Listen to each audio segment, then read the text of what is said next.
Hi everybody. You're getting my voice but not a picture because you don't need to see a horror movie on Sunday night.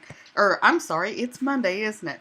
So anyway, I hope you've enjoyed your long weekend, and here's just a few things that we want to keep in mind about stuff coming up around the station this week. So Tuesday and Wednesday we have prospective student tours. Both of these are, we have groups of 40 or more signed up for each of these tours because it's the last week before, it's the last month before the transfer window closes next month. So these and the ones in February are both already pretty full. So we're going to break them up into two groups to come through and not be quite so big in your classrooms. I apologize. That means you're going to get interrupted twice instead of once at each of these time frames, but it's a good problem to have. We need to be sure. That's one of the measures they use to determine how successful a magnet we are is, how many more seats or applications we receive over seats that we have available. So we want to be sure that number is high, and we tend to get lots of applications from people who've toured the building. So I apologize ahead of time. As usual, if you're testing or just don't want us to come in, just stick a note on the door that says, testing, please do not disturb. Doesn't matter what you're doing. Put that on there and we won't bother you. Friday, we have the National History Day competition. Don't know exactly what that involves. Our Social Studies department is actually running that. I do know we'll have some external visitors in the building who are helping judge.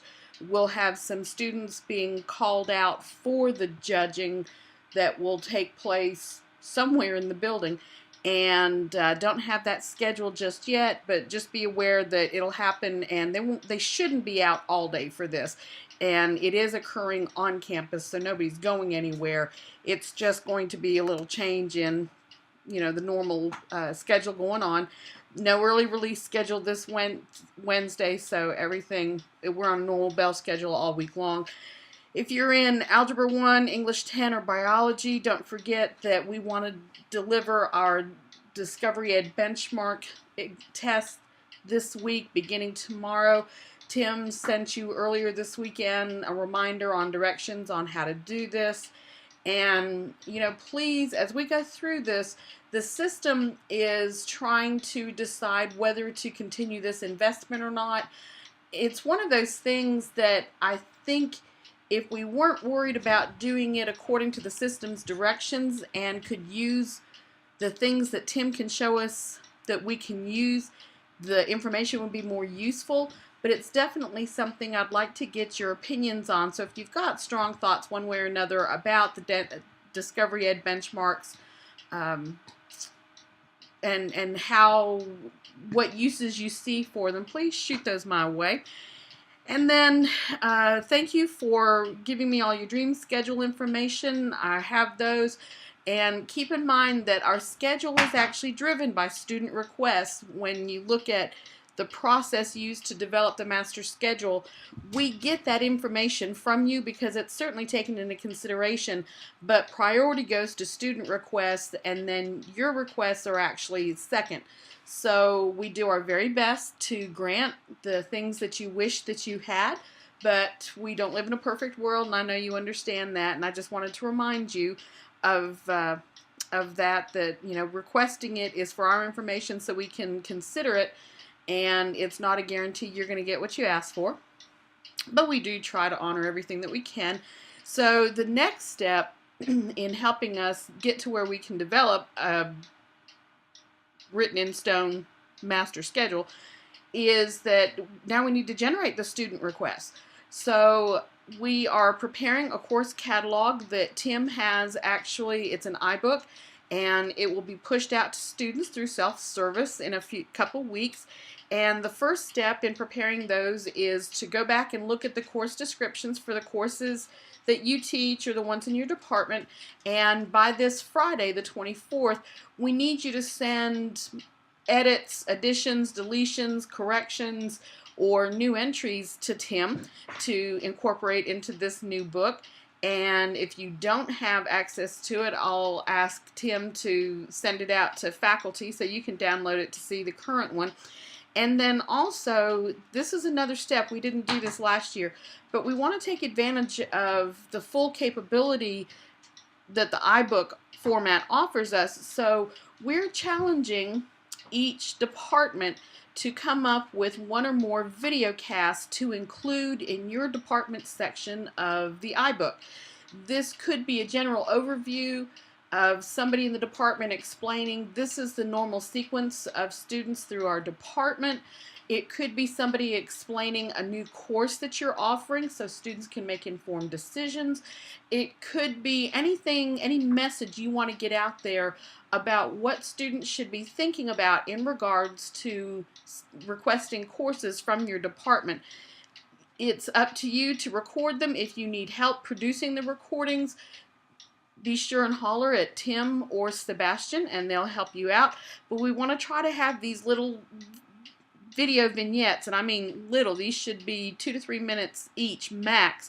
They need to be to Tim by next Friday the 31st, and then we'll give him a few days to put everything together, and the guidance counselors are visiting all students through the STEM classes, and the actual student scheduled request should begin somewhere around the end of the first week of February.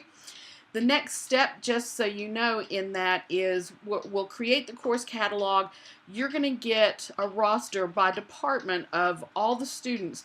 And as a department, you guys will need to sit down and electronically, you're going to be able to have a drop-down menu selection to recommend what level each student takes for next year's courses.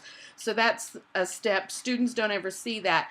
And then when we're going to try to do their scheduled requests electronically this year as much as we can, but you'll still wind up, there's still going to be a hard copy because we have to have a parent's signature on it, and we haven't figured out how to do that electronically yet. So after you guys make your recommendations for the core required courses for your departments, then students will be able to go in, and the first step will be for them to request courses, their electives, electronically. They'll print that out. There are going to be some electives. I know several of you have courses where you want to put the parameter on it that it needs a teacher recommendation. You're going to be able to do that. And after students make their request, it'll print out a copy. Here's the request. And there'll be a place for you to sign as well as their parents and turn back in. And we're hoping to have student requests back into us by March the 1st, because this year the deadline is June to have master schedules done because we're switching computer systems in the system. So it's moved everything up, which it's a double-edged sword. It's a good thing. It'll be an even better thing when we're on the back side of it and it's all done and we're not crunching schedules still the first week of August. But leading up to that, you know, it just means we'll have our anxiety attacks on this end of the schedule process instead of the back end over the summer. So that's a snapshot of what's coming up there. A couple other things for you to be aware of. There is a Teacher of the Year ballot in your mailbox. Please complete that and put your vote in the envelope that's in the plastic box outside my office door, and completely confidential. And we need to have that done by Wednesday afternoon so that those who were selected, we can give them the application. There's a little bit of paperwork. A reminder, please be in contact with parents of your students. You know, contact the ones that are doing well as well as the ones that are struggling, so they know that we contact with good news too. Contact can be an email, it can be a phone call. Just be sure you document what time you called, what number you called, what the gist of the message was, and if you know who you're talking to, jot that down too. That comes in handy in parent conferences later on. And after receiving feedback from last week's video announcements, it does sound like the majority of people would prefer doing our retreat Thursday evening, March 13th, and Friday. I think a few people were concerned knowing that Friday is an in-service before spring break. The system also is well aware of that, and they've already sent out, you know, a couple things about be sure we have engaging and meaningful things planned for the day, and reminders that the contract day is its regular length on Friday the 14th. So I will tell you ahead of time that we'll be doing something as a whole faculty that morning, and that afternoon there will be some private reflection time, and that will be our meaningful and engaging activities. But the retreat part will take place Thursday afternoon after school, so if you know you're going to need to arrange babysitting, dog sitting, or having to take care of anything else, just know that we'll have something Thursday evening from about 6 to 9 p.m. on March 13th, so be aware of that. And I still need volunteers to help work on planning. All interested people are invited and encouraged to help out. And that's pretty much it going on around the station this week. The full moon was last week, so hopefully the natives will have settled down a little bit. And that's not just the kids, that's their parents too. Last week was kind of interesting, and I blame the full moon for it. Also, you might want to jot down on your calendar on Wednesday, February 5th, we'll be participating. Apple's coming back for another recognition ceremony where we got the Apple School of Distinction again. They're going to present us the award at the school board meeting, but we'll have a whole big group of VIP visitors that afternoon from noon till it's time to go to the school board meeting. So just know Wednesday, February 5th, bunch of folks in the building that afternoon, just for your planning purposes. Hope everybody has a great week. See you around the station.